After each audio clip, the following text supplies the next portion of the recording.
le regarde au cœur, il ne va pas venir chercher une dénomination, il va venir quelqu'un qui a cru en lui et a cru en sa parole. Dans les 10 ou 20 ans à venir, le visage du protestantisme français sera encore beaucoup plus multiculturel et beaucoup plus globalisé qu'il n'est aujourd'hui. Et c'est vrai aussi pour le catholicisme, c'est vrai aussi pour l'islam.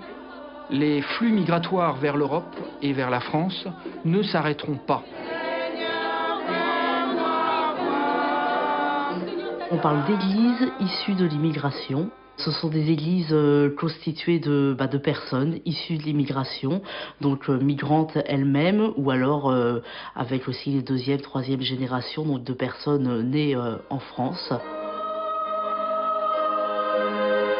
Le phénomène s'est amplifié autour des années 80 à peu près, quand il y a eu notamment les migrations d'Afrique subsaharienne, avec une multiplication d'églises issues de l'immigration africaine. Et ça s'est amplifié entre les années 1980 et on va dire 2005-2010. Aujourd'hui, ça aurait tendance à se stabiliser. Prier Dieu dans sa langue maternelle, c'est vraiment quelque chose d'important, c'est important pour tout le monde. Mais du coup, dans ces églises-là, ils vont pouvoir vraiment vivre leur foi de la même manière qu'ils vivaient leur foi dans leur pays d'origine.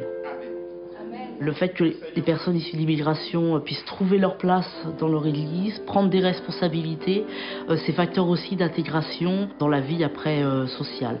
Et puis il y a aussi toute une solidarité qui se joue dans ces églises. Solidarité pour celui qui recherche des papiers, pour les démarches administratives, pour trouver du travail. Elles apportent, on va dire, une diversité culturelle.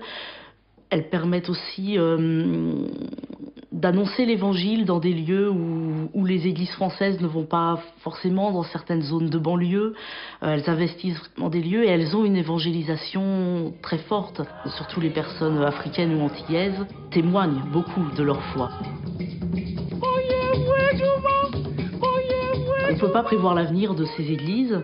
En tout cas, elles pourront perdurer et continuer à vivre si elles continuent, comme elles ont tendance à le faire maintenant, à entrer en contact avec les autres protestants, à vouloir s'intégrer, s'ancrer dans le protestantisme français. En plus, c'est chaud, alors attention.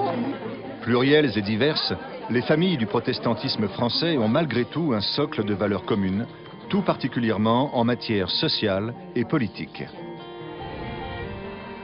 La défense du droit des étrangers est une valeur partagée par les protestants. 57% considèrent qu'on accueille mal les étrangers en France. Malgré tout, 39% des protestants estiment qu'il y a trop d'étrangers en France.